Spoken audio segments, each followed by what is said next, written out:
Hi there, welcome to this revision video for Edexcel GCSE History, Superpower Relations in the Cold War, 1941 to 91. This is all about topic 3, the end of the Cold War, 1970 to 1991. So in this video, we're going to look at the third part of the specification. We're going to talk about attempts to reduce superpower tension in the 1970s, including the era of detente. We're going to talk about the end of detente and what's known as the Second Cold War. We're then going to talk about the collapse of Soviet control of Eastern Europe, including looking at Gorbachev's new thinking and the fall of the Berlin Wall. So let's delve into this in a little bit more depth and detail. Okay, so in this first part of the revision video, we're going to talk about attempts to reduce superpower tensions in the 1970s. We are going to learn about detente, what it means, what characterized it, and attempts to reduce tensions in the 1970s. We're going to talk about the significance of SALT I, the Helsinki Accords, and SALT II. SALT stands for the Strategic Arms Limitations Treaty.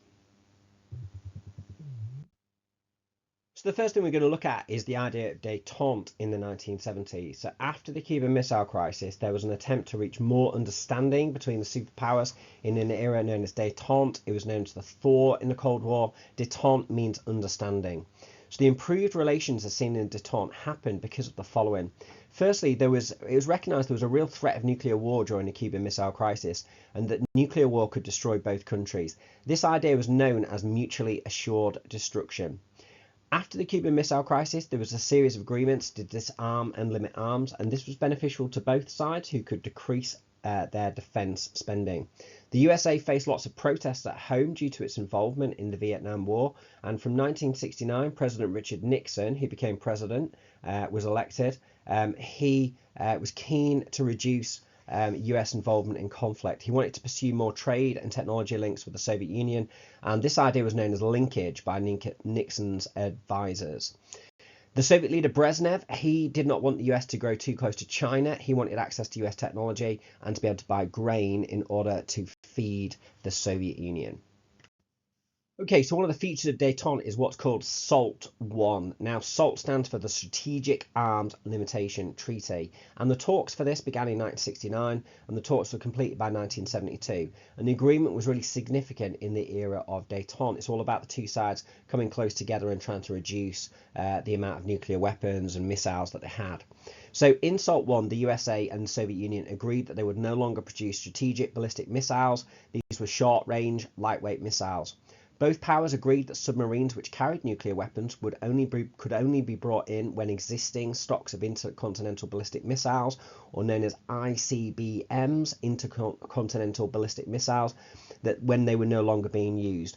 Each side would only have 2 sites with less than 100 anti-ballistic missiles. The agreement focused on reducing weapons and arms limitation. It was significant because it was the first time that both sides agreed to reduce the stocks of nuclear weapons.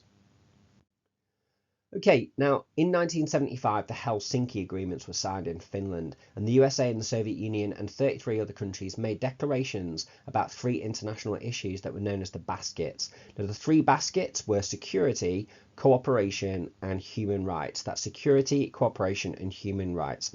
So in terms of security, all the countries, including the USA and the Soviet Union, they agreed to recognise Europe's frontiers. And it was the first time the Soviet Union accepted the existence of West Germany and its borders, including West Berlin. In terms of cooperation, it was a little bit more vague, but there was push for closer economic, scientific and cultural links to bring about more political agreements. There were things like joint space missions, for example, like the Apollo-Soyuz mission. And in terms of human rights, each country agreed to respect human rights such as freedom of speech, religion and freedom from unfair arrest, although in reality this did not always tend to happen within the satellite countries within Eastern Europe and within the Soviet Union. Okay, this then led to SALT II. So discussions for SALT II to follow up SALT I began in 1974, and the treaty was agreed in June 1979. However, it was not as significant as SALT I because the US Senate did not agree to it, and this was because of the Soviet invasion of Afghanistan. Now you can see there a picture of the SALT II talks, and the pictures shows the signing of the agreement between US President Jimmy Carter and Soviet leader Leonid Brezhnev. So what was SALT II? Well, there was to be a limit of 2,400 strategic strategic nuclear delivery vehicles for each side, a limit of 1,320 what we call multi-independently targetable re-entry vehicles for each side. These are known as MIRV. Land-based intercontinental ballistic missiles launchers were banned from being constructed. Remember, they're known as ICBMs, and the agreement was going to last until 1985. But SALT II was much less significant because the era of détente came to an end when the Soviet Union invaded Afghanistan in December 1979. Okay, so the détente kind of ended right at the end of the 1970s, and it led to an era which was known as the Second Cold War. So in this part of the video, we're going to talk about the significance of the Soviet invasion of Afghanistan, the Carter Doctrine, and the Olympic boycotts. We're also going to look at President Ronald Reagan, and the Second Cold War, and the Strategic Defense Initiative. And we're going to talk about the significance of Reagan and Gorbachev in reducing tensions between the USA and the Soviet Union.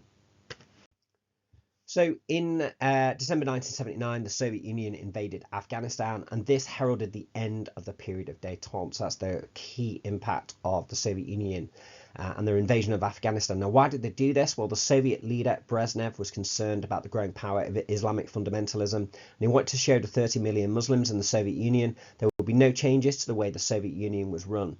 So 50,000 Soviet troops were sent to Afghanistan to restore order and protect the People's Democratic Party of Afghanistan from the Mujahideen, who were Afghan Muslim freedom fighters. And of course, this was highly significant. The war lasted for 10 years. It became quite entrenched. It cost the Soviet Union a huge amount of money and resources to keep this fight going. Now, the Soviet invasion of Afghanistan was deeply significant in terms of superpower relations. Now, the new American president at this time was called President Jimmy Carter, and he was already under pressure in November 1979 following the seizure of US embassy staff as hostages in the Iran hostage crisis. He'd failed to solve that problem, and some in the USA were accusing him of being weak. So Carter decided to take a very strong approach to the Soviet Union after the invasion of Afghanistan. And he came up with something called the Carter Doctrine. And this said that the USA would use military force if necessary to defend its national interests in what's known as the Persian Gulf. Obviously, this very oil-rich area and was very important strategically to the United States of America. It also promised US military aid to countries bordering Afghanistan. The tough line was continued when Carter asked the Senate not to ratify the SALT II treaty as a result of the Soviet Union invasion of Afghanistan. Carter also pressured the US Olympic Committee to boycott the Moscow Olympics of 1980, so no American athletes went to the Moscow Olympics in 1980, and the Soviet Union retaliated 4 years later by boycotting the 1984 Los Angeles Olympics, which meant they didn't send any Soviet athletes to those Olympics. Okay, now Ronald Reagan became the American president in 1981 after Jimmy Carter, and he believed in taking an even tougher approach to the Soviet Union than President Carter had had.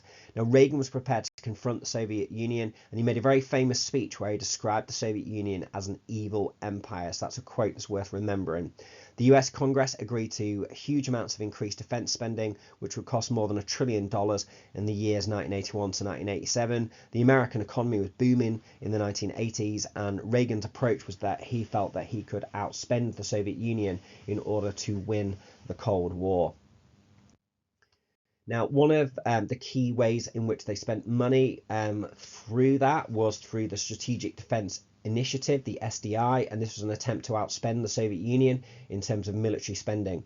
So Reagan's plan was to launch satellites equipped with lasers which could intercept Soviet missiles in space and destroy them before they could do any harm. He believed this and what was known as Star Wars technology would make Soviet nuclear missiles useless and force the Soviet Union to disarm. And this was obviously very much the era of the Star Wars films in Hollywood. And that's why it's sometimes known, the Strategic Defense Initiative, as the Star Wars Project. Now, the Strategic Defense Initiative was a turning point in the arms race. During détente, the USA and Soviet Union were evenly matched, but SDI was a break from this policy and meant that the USA was now outstripping the Soviet Union in terms of its economy.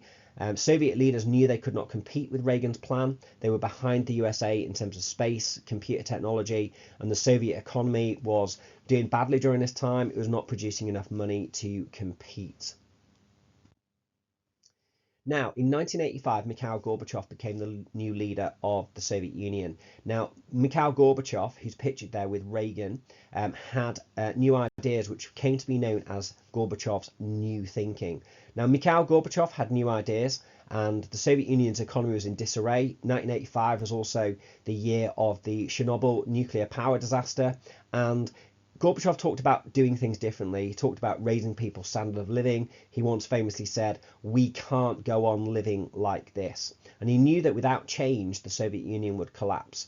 So the Soviet Union's new ideas, Gorbachev's new thinking, involved strategies which changed their relationship with the West. So firstly, he brought in reforms in the Communist Party and Soviet systems, which were known as perestroika, which means restructuring, and that involved economic reform designed to make the Soviet economy more efficient, improve living standards. And the other idea was glasnost, which means openness, and that's ensuring censorship of the press was relaxed. People had more freedom of speech, for example. Gorbachev also ended the arms race with the USA and signed various arms reduction agreements, and we're going to look at one of those in just a moment. And he also pledged to stop Soviet interference in Eastern European satellite states such as Poland and Czechoslovakia. So basically there were three strategies which changed his relationship with the West. The reforms, perestroika and glasnost, ending the arms race, and reducing the interference in Eastern European satellite states, as we'd seen obviously with things like how they dealt with the Hungarian uprising in 1956 or how they dealt with the Prague Spring in 1968. Now, the Soviet Union and the US held a series of summit meetings which improved relations. And this picture kind of sums up that Reagan and Gorbachev, they had a pretty good relationship with each other. They got on well. They began to trust each other. They had quite a warm relationship. And this was really important in terms of improving relations between the USA and the Soviet Union. So in terms of the summit meetings, there was a meeting in Geneva in November 1985. Although not much was decided, the Geneva Accord was set out, which committed the USA and the Soviet Union to speed up arms talks. Both Gorbachev and US President Ronald Reagan promised to meet in the near future, and it was clear to many observers that the two men had gotten really well in one of their big first meetings. They met again in Reykjavik in Iceland in 1986. They failed to reach agreement on arms limitation, but again the two sides were talking. And then in Washington in December 1987, it was much more successful, and they agreed the Intermediate Nuclear Forces Treaty, the INF Treaty, which we're going to look at in more detail on the next slide. And then in Washington in 1990, by this stage, Reagan was no longer president. He'd done his 2 terms. He'd been replaced by his vice president, George Bush. So President Bush and Gorbachev agreed on the Treaty of the Reduction and Limitation of Strategic Arms, known as START, in which they agreed to reduce their strategic forces over the next 7 years. So there's lots of disarmament going on towards the end of the 1980s. So we'll just delve into a little bit more detail about the INF Treaty. So the INF Treaty was a really significant event in bringing about the end of the Cold War. So the 1987 Intermediate Range Nuclear Forces INF Treaty was a landmark agreement between the United States and the Soviet Union that eliminated all ground-launched ballistic and cruise missiles with ranges between 500 and 5,500 kilometers. The treaty was a significant step towards reducing nuclear weapons and improving relations between the two superpowers during the Cold War. Okay, we're now going to look at key topic 3, which is the end of the Cold War. So this is all about the collapse of Soviet control of Eastern Europe from 1985 to 1991.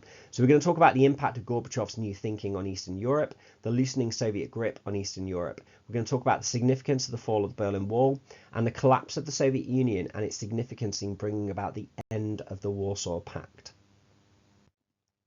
Okay then, so we're going to look at the collapse of Soviet control of Eastern Europe. Now, Gorbachev's new thinking led to the collapse of its control of Eastern Europe. And we're going to think about something called the Sinatra Doctrine. Now, the Soviet leader Mikhail Gorbachev's new thinking and reforms led to the Soviet Union losing control of Eastern Europe. In 1988, Gorbachev rejected the Brezhnev Doctrine and accepted that members of the Warsaw Pact could make changes to their own countries without interference. And this became known as the Sinatra Doctrine. The idea that if you've heard of Frank Sinatra, the singer, one of his famous songs is My Way. So it's all about these Eastern European countries going their kind of own way and having their way rather than the Soviets' way. So this was really important, but actually led to the collapse of its control of Eastern Europe. Now, Gorbachev's new thinking, as expressed by the Sinatra Doctrine, led to the collapse of its control of Eastern Europe. So, for example, in East Germany, Gorbachev had visited East Germany and told them Soviet troops would not prevent East German demonstrators. Protests developed across East Germany in cities such as Leipzig and Berlin in 1989, and on the 4th of November 1989, 1 million people were demonstrating on the streets of Berlin, protesting for greater freedoms. On the 9th of November 1989, the Berlin Wall was pulled down, and by 1990, East Germany and West Germany had reunited into one country of Germany. In Poland, there were strikes throughout Poland in 1988, and in 1989, the free trade union called Solidarity won elections and a non-communist government came to power. In Bulgaria in 1990, democratic elections were won by a reformed and renamed Communist Party, and in Hungary in 1988, Gorbachev accepted that Hungary could become a democracy. In 1989, democratic elections were won by the Democratic Forum, which was an alliance of non-communist groups. In Czechoslovakia, the Velvet Revolution took place, which brought about the overthrow of the communist government. On the 17th of November 1989, there were huge demonstrations against communism, and by December 1989, the Czechs had their first non-communist president. In 1990, democratic elections took place. So all across Eastern Europe, the Soviet control of its satellite states weakened in the 1980s. Now, by far the best example of this is when the Berlin Wall came down in 1989, but this has been brewing for quite a long time. In November 1989, people began to leave East Germany for the West, travelling through other countries such as Hungary. And on the 9th of November 1989, the East German government announced the border crossing to West Berlin would open. Within a few days, 1 million people had travelled across to West Germany. People began to dismantle the Berlin Wall, and within a few weeks, the Berlin Wall had come down. Germany was reunified in October 1990. And of course, the fall of the Berlin Wall was a powerful symbol of the collapse of Soviet control of Eastern Europe. Now, the Soviet Union itself collapsed in 1991, so events in Eastern Europe spread to the Soviet Union. The nationalities and ethnic groups saw how the satellite states embraced democracy, and these groups began to break away. In 1990, the Baltic states of Estonia, Latvia and Lithuania declared themselves independent, which was accepted by Moscow in 1991, and this led to demands for independence within the Soviet Union itself. Gorbachev found that he was opposed by most sections of Soviet society, and in August 1991 there was an attempted coup d'etat, which was defeated by Boris Yeltsin, but Gorbachev was restored to power, but he lost any authority, and he actually resigned in December 1991. The Soviet Union would split into several independent states, with the USA being the only superpower left. So as you can see from that map, countries like Kazakhstan, for example, Ukraine, Belarus, Azerbaijan, Turkmenistan, Uzbekistan, Tajikistan, Kyrgyzstan, they all became separate and independent countries, and what was left was Russia. Now, the Warsaw Pact ended in 1991, although NATO continued to exist and, of course, still exists today. In 1989, US President George Bush declared that the Cold War was over. As Soviet control collapsed in Eastern Europe, the Warsaw Pact could not survive. Poland, Hungary and East Germany all rejected communism, and the pact no longer had a purpose. Military cooperation ended in 1990, and the Warsaw Pact formally ended in July 1991. The fall of the Soviet Union in December 1991 formally ended the Cold War. So thank you very much for listening to that revision video on the end of the Cold War, 1970 to 1991. I hope you enjoyed that, and good luck with your exams. Bye bye.